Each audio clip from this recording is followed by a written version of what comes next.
للاوس بيلدينج، هو اشهر المجالات اللي موجوده في الاوس بيلدينج؟ اكتر المجالات هو التمريض يعني مش اشهر.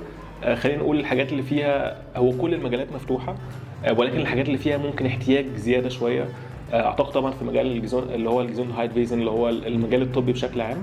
في المجال الهندسي، مجال اللحام ده من المجالات المطلوبه جدا في تعدين. بالظبط، تعدين. مجالات اللحام الفني والكهرباء والتبريد. الكاسترونومي اللي هو مجال السياحه والفندقه. كل مصاعد الخبازه.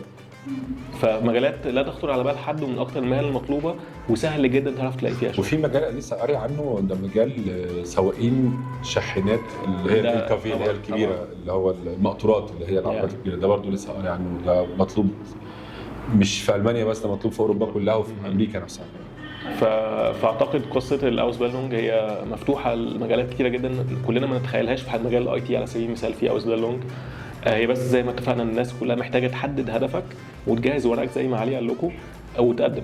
الموضوع بسيط جدا. وطبعا الالماني وتقرا عن المجال ده كويس جدا، يعني تعرف المجال ده هو بيقدم ايه. يعني مجال التمريض تبقى ايه هو مجال التمريض وهتعمل ايه في المانيا. دلوقتي الجروبات كلها بتاعت المصريين في برلين، جروب الممرضين، جروب الدكاتره، جروب الاطباء، فهتلاقي كل الجروبات اسال الناس دي عن الاكسبيرينس بتاعتها في المجال بتاعها. فانت لازم تعرف ان الاكسبيرينس بتاعت هنا في مصر مختلفه شويه عن هناك.